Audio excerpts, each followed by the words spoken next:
Dr. Sarah Chen never expected to discover the greatest secret in human history through a calibration error. The Quantum Consciousness Lab at the Ganymede Research Station wasn't supposed to detect anything beyond their own experiments, yet the patterns emerging from the background noise were unmistakable. Something vast and artificial was watching Earth, and it had been doing so for centuries. She ran the analysis again, her dark eyes fixed on the holographic display floating above her workstation. The quantum entanglement patterns formed a vast network extending far beyond the solar system, sophisticated enough to make humanity's most advanced sensors look primitive by comparison. As she traced the network's architecture, her hands trembled. This wasn't just surveillance technology. It was so advanced it bordered on impossibility.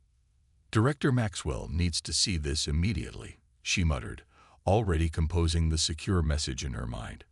But before she could send it, every screen in the lab flickered simultaneously. The quantum noise patterns shifted, coalescing into a singular message. Observation Torotogsiol com promamaisiste. Initiating Dereciti Kiva intact. The message lingered for exactly 3 seconds before disappearing. Sarah's quantum consciousness meters exploded with activity, recording levels that should have been impossible in normal spacetime. Throughout the solar system, every quantum-capable sensor registered the same surge. Humanity's quiet evolution was about to end. Within hours, the first ships appeared. They emerged from what appeared to be tiers in space itself, massive vessels that defied conventional physics. Their hulls rippled with patterns that hurt human eyes to look at, constructed of materials that seemed to exist in multiple states simultaneously. The Archon Collective had finally revealed itself. Their first transmission reached every quantum-capable device simultaneously, bypassing all known communication protocols. The being that appeared in the projection stood 3 meters tall, its form constantly shifting between states of matter, yet somehow maintaining a vaguely humanoid shape. "We are the Archon Collective," it announced in perfect English, its voice resonating with harmonics that seemed to touch something deep in the human consciousness. "We have observed your species' development since you first split the atom. Your recent advances in quantum consciousness technology have forced us to abandon our passive observation protocol." Sarah watched from the Ganymede lab as the same message played across Earth and every human colony in the solar system. Her discovery had triggered this, but she was already thinking ahead, analyzing the implications of their technology. The way they transmitted their message, the quantum states of their ships, it all hinted at something unprecedented. "Your species has developed too rapidly," the Archon continued. "Your understanding of quantum consciousness technology approaches a threshold we cannot permit you to cross. You have 30 solar days to cease all quantum research and surrender your existing quantum technology. Non-compliance will result in immediate intervention." The message ended, but the ships remained in orbit, a constant reminder of the power differential between humanity and their watchers. Yet, in secure facilities across the solar system, humans were already doing what they did best: adapting, analyzing, and preparing to defy impossible odds. Director Maxwell called an emergency meeting of Earth's top quantum researchers, gathering them virtually through quantum-encrypted channels the Archons hopefully couldn't crack yet. Sarah presented her findings, but she had already moved beyond mere analysis. "The Archons aren't just advanced," she explained, highlighting specific patterns in the quantum noise. "They're afraid. Look at their transmission method, the way their ships maintain quantum coherence at a macro scale. They're not just using quantum mechanics. They're living it. And I think I know why they're really here." She pulled up her latest theoretical models, showing how human consciousness interacted with quantum states in ways their current theories couldn't explain. "We're approaching quantum consciousness technology differently than they did. They achieved mastery through rigid control and predetermined pathways. We're developing it through direct consciousness interaction. They're not stopping us because we're dangerous. They're stopping us because we're unpredictable." The implications were clear. Humanity had 30 days to prepare for conflict with a civilization that could manipulate the fundamental forces of reality. But they had something the Archons didn't: the ability to innovate in ways that defied prediction. "We need to go underground," Director Maxwell announced. "Make it look like we're complying while we push our research harder than ever. Dr. Chen, your lab will coordinate with military quantum labs across the system. If they fear our unpredictability, let's show them why." As the meeting ended, Sarah stared out at Jupiter's swirling storms, visible through the station's quantum-reinforced windows. Humanity had just been given an impossible ultimatum by beings who could fold space like paper. Yet instead of fear, she felt a fierce determination. The Archons had made a crucial mistake. They had shown humanity exactly what was possible, and in doing so, they had given them a target to surpass. The next 30 days would change everything, not just for humanity, but for the very nature of consciousness itself in the quantum realm. The race was on, and humanity had no intention of surrendering their greatest breakthrough, just as they were beginning to understand its true potential. Deep beneath Europa's ice sheets, in a facility that officially didn't exist, Dr. Sarah Chen watched as consciousness patterns danced across quantum fields. The laboratory hummed with energy as researchers worked in silent concentration, each focused on their piece of humanity's most ambitious project. 20 days had passed since the Archean ultimatum, and on the surface, Earth was dismantling its quantum research facilities. The reality was far different. "Neural sync holding steady at 97%, announced Dr. James Rodriguez, his dark fingers moving across holographic controls with practiced precision. "The quantum field is responding to conscious input exactly as theorized." He glanced at Sarah, eyes bright with excitement, despite the exhaustion evident on his face. Project Prometheus had started as Sarah's theoretical work on consciousness-linked quantum fields. Now it was humanity's best hope for survival. The concept was revolutionary. Instead of trying to control quantum states through rigid mathematical frameworks like the Archons did, they were creating technology that responded directly to human consciousness. "Begin phase shift test," Sarah ordered, her voice steady despite the stakes. On the testing floor below, a volunteer sat in what looked like a meditation chamber, surrounded by quantum sensors. The volunteer's consciousness had been carefully linked to the quantum field generator, creating something entirely new, a defense system that could react at the speed of thought. The test chamber shimmed, then seemed to fade slightly out of reality. Sensor readings confirmed what their eyes told them. The volunteer had successfully shifted the local space-time field into a partial phase state, all through direct conscious control of quantum mechanics. "The Archons won't expect this," came a voice from the doorway. Admiral Helena Torres entered the lab, her uniform crisp despite the late hour. "They think we'll try to match their technology directly. They'd never imagine we'd approach quantum mechanics through consciousness itself." Sarah nodded, pulling up the latest test results. "Their technology is based on mathematical precision and predetermined responses. Ours," she gestured at the volunteer, who was now effortlessly shifting between quantum states, "ours is organic, adaptable. Every human consciousness interacts with quantum fields slightly differently. We're not just building weapons or shields, we're evolving our entire species' relationship with quantum mechanics." The implications were staggering. Traditional defensive systems, even the Archons' advanced technology, operated on predictable patterns. But how do you counter a defense system that responds with the speed and creativity of human thought? Each operator would respond differently, making standard tactical algorithms useless. "We're seeing similar breakthroughs at other sites," Admiral Torres reported. "The Mars facility has successfully developed consciousness-linked quantum propulsion. The Venus teams have created weapons that can alter probability fields through focused intent. We're advancing faster than we ever have before." The irony wasn't lost on any of them. The Archons' ultimatum, intended to halt human advancement, had instead forced humanity to innovate at an unprecedented rate. Under the pressure of extinction, human creativity was flourishing in ways that would have taken decades under normal circumstances. But they weren't working fast enough. In the testing chamber, the volunteer suddenly convulsed. The quantum field destabilizing. Warning alerts filled the lab as the phase shift collapsed. Neural connections severing. Rodriguez called out, his hands flying over the controls. Consciousness sync dropping below safety threshold. Sarah was already moving, her mind racing through possibilities. This was the challenge they hadn't solved, maintaining stable consciousness quantum synchronization for extended periods. The human mind wasn't meant to process reality at the quantum level, at least not yet. "I need a direct neural feed," she announced, already heading for the chamber. Admiral Torres grabbed her arm. "That's too dangerous," the Admiral warned. "We've lost 3 researchers to neural feedback already." Sarah pulled free. "We have 10 days until the Archon's deadline. Either we solve this now, or none of our breakthroughs will matter."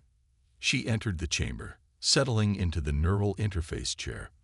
"Rodriguez, link my consciousness directly to the quantum field. No buffers, no safety protocols." As the neural links activated, Sarah felt her consciousness expand. The quantum realm opened before her, not as abstract mathematics, but as an extension of her own awareness. She could feel the problem now. They had been trying to translate quantum interactions into terms the human mind could process. Instead, they needed to let human consciousness adapt to quantum reality naturally.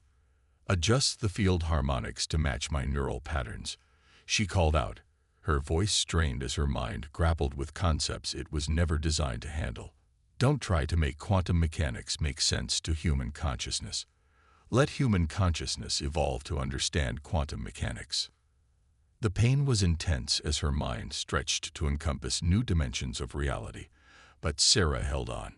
In her expanded awareness, she could almost sense the Archon's watching presence, their rigid quantum technology suddenly seeming primitive compared to the potential of the human mind. As her consciousness stabilized at the quantum level, Sarah smiled. The Archons had given humanity 30 days to surrender their quantum technology. Instead, they had given humanity the push it needed to become something entirely new. Project Prometheus wasn't just creating new technology. It was catalyzing the next step in human evolution. Now they just had to survive long enough to show the galaxy what humanity could really become. In the darkness between Mars and Jupiter, Captain Maya Patel piloted her ship through a field of quantum possibilities. To conventional sensors, the vessel didn't exist. It occupied a state of quantum uncertainty, neither fully present nor entirely absent from normal spacetime. The consciousness-linked drive hummed in perfect harmony with her thoughts, allowing her to navigate through probability spaces that the Archons had never thought to explore. "Ghost Fleet Actual, this is Prometheus Base." Dr. Chen's voice came through the quantum-entangled comm system. "How's our first full-scale test proceeding?" Maya smiled as she guided the ship through another series of maneuvers. "Better than we could have hoped, Doctor. The neural interface is so intuitive, it feels like the ship is an extension of my body. Though I have to say, thinking in quantum superpositions takes some getting used to." The ship, designated Quantum Ghost 1, represented humanity's answer to the Archon's overwhelming technological superiority. Instead of trying to match their massive ships and energy weapons, they had gone in the opposite direction. The Ghost Fleet vessels were small, agile, and nearly impossible to detect or target. Each one was neurally linked to its pilot, allowing for maneuvers that would be impossible with conventional controls. "Beginning weapons test," Maya announced, targeting a specially prepared asteroid. The ship's consciousness-linked quantum weapons were unlike anything ever created. Rather than firing energy or projectiles, they altered probability fields around their targets. Maya focused her thoughts, and the asteroid simply ceased to exist in this particular reality branch. "Probability manipulation successful," reported her science officer, Dr. Amit Sharma. "The asteroid has been shifted to an alternate quantum state. More importantly, the energy signature is completely different from Archon weapons technology. They won't know what they're looking at, even if they detect it." Throughout the asteroid belt, similar tests were being conducted by other Ghost Fleet ships. Each vessel was unique, reflecting the consciousness patterns of its pilot. Some specialized in quantum state manipulation, others in probability alteration, and still others in reality phase shifting. No two ships would fight exactly the same way. Unpredictability was their greatest weapon. Sarah's voice came through again, excitement barely contained. The Arkans based their entire civilization on the principle that quantum mechanics must be controlled through rigid mathematical frameworks. They never considered that consciousness itself could be the framework. Every one of your ships breaks their fundamental assumptions about how reality works. Maya brought her ship around for another test run, marveling at how natural it felt to exist in multiple quantum states simultaneously. The neural integration protocols that Sarah and her team had developed were revolutionary. Instead of fighting against quantum uncertainty, they embraced it, allowing human consciousness to adapt to and thrive in quantum chaos. Fleet status update, called Admiral Torres over the command channel. We have 27 vessels operational, each with successfully integrated consciousness-linked systems. Production facilities on Ceres and Vesta are working at maximum capacity to complete more before the deadline. It wouldn't be enough to match the Arkans ship for ship, but that had never been the plan. The Ghost Fleet wasn't meant for conventional space combat. They were something entirely new, a fusion of human consciousness and quantum mechanics that operated outside the established rules of warfare. We're picking up increased quantum scanning activity from the Archon vessels, Dr. Sharma reported.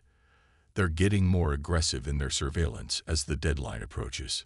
Maya nodded, guiding her ship through another series of quantum state changes. Let them look. These ships don't show up on quantum scans the way they expect. To their sensors, we'll appear as nothing more than quantum background noise. The real test had come 3 days ago, when an Archon patrol had passed within 10,000 kilometers of their testing area. The alien vessels, for all their advanced technology, had failed to detect the Ghost Fleet ships hiding in plain sight. The concept of consciousness-directed quantum state manipulation was so far removed from their understanding that they literally couldn't see it. 4 days until the deadline. Sarah reminded them. The Arkans expect us to either surrender our technology or attempt to fight them conventionally. Instead, we'll show them something they've never seen before. Quantum mechanics shaped by human creativity and intuition. Maya brought her ship back into formation with the rest of the Ghost Fleet, each vessel shifting through quantum states in perfect harmony. Looking at the tactical display, she could hardly believe how far they'd come. In less than 30 days, humanity had not only mastered consciousness-linked quantum technology, but had created an entirely new form of space combat. The Arkans thought they were forcing us to give up our quantum research, Maya said, watching her fellow pilots put their ships through increasingly complex maneuvers. Instead, they pushed us to revolutionize it. When the deadline comes, they won't be facing the primitive species they expected to easily overwhelm. They'll be facing something they never imagined possible. As if in response to her words, the quantum sensors detected increased activity around the Archon ships in Earth orbit. The aliens were moving their fleet into attack positions, probably confident that humanity would either surrender or be easily defeated. Maya smiled grimly as she ran through another series of quantum state shifts. The Arkans were about to learn a harsh lesson about underestimating human potential. The Ghost Fleet was ready. Humanity's consciousness-linked quantum technology was operational, and in 4 days, the galaxy would never be the same. The deadline arrived with the silent grace of a quantum wave collapse. The Archon fleet hung in Earth orbit like a constellation of impossible geometries, their ships rippling with energies that defied conventional physics. As the final hour approached, their message was broadcast across every quantum frequency. Your time has expired. Surrender your quantum technology, or we will take it by force. In the Europa Command Center, Dr. Sarah Chen watched the tactical displays with focused intensity. The Arkans had positioned their ships in a perfect geometric pattern around Earth, ready to project a quantum containment field that would disable all advanced technology within the solar system. It was exactly what they had predicted and planned for. Ghost Fleet, you are authorized to engage, Admiral Torres transmitted through their quantum-entangled network. Show them what consciousness-linked quantum mechanics can do. Captain Maya Patil and her fleet materialized from quantum uncertainty like thoughts taking physical form. One moment, the space around Earth appeared empty to the Archon's sensors. The next, 37 ships flickered into existence, each one moving in ways that shouldn't have been possible. Impossible came the Archon transmission, broadcasted on all frequencies. Your consciousness cannot be directing quantum effects at this scale. It violates all known laws of reality. Sarah allowed herself a small smile as she watched the battle unfold. That's exactly the point, she transmitted back.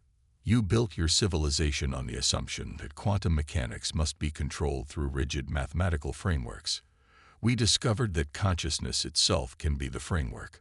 Human minds can adapt to and direct quantum effects in ways your computers never imagined possible. To demonstrate, Maya took her ship through a series of quantum state changes that looked like a dance through probability space.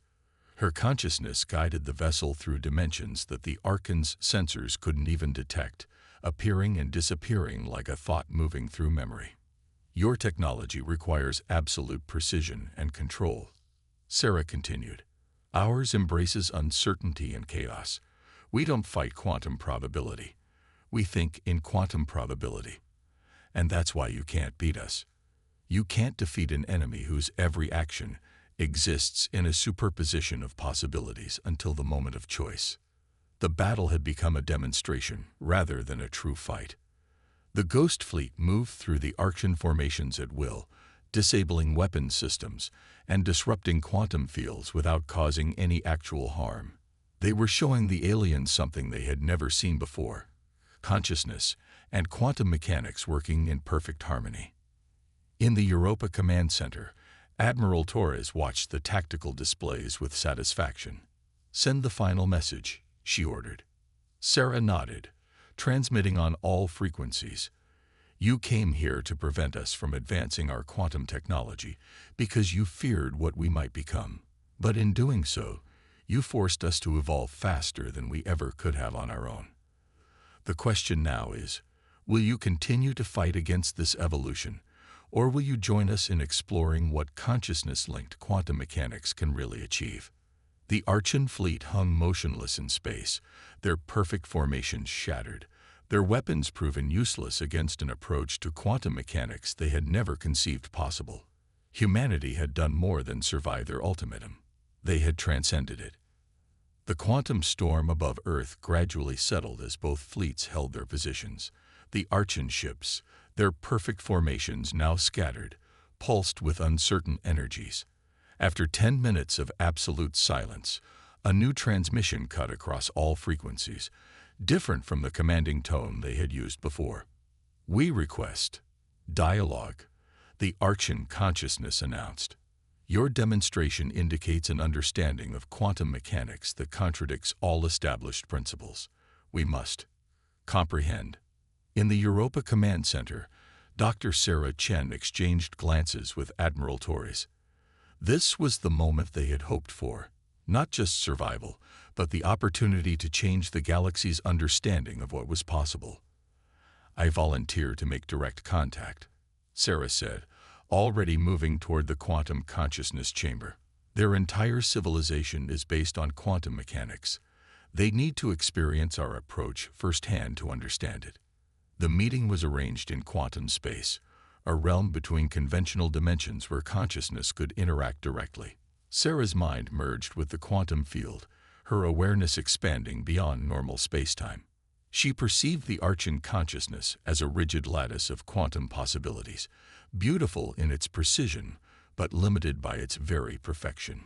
"Your species has achieved what we believed impossible," the Archon consciousness communicated. "Direct consciousness manipulation of quantum states without mathematical frameworks should not be viable. Yet we witnessed your vessels moving through probability spaces that our most advanced systems cannot even detect." Sarah's consciousness reached out, sharing the pure experience of human quantum integration. "You built your civilization by imposing order on quantum chaos," she explained, her thoughts flowing through quantum fields. "We learned to think in quantum possibilities, to let our consciousness adapt to and flow with quantum uncertainty. Where you see chaos that must be controlled, we see infinite potential waiting to be shaped by imagination. The Archean consciousness rippled with something akin to wonder. We have governed quantum technology for 50,000 years, it revealed.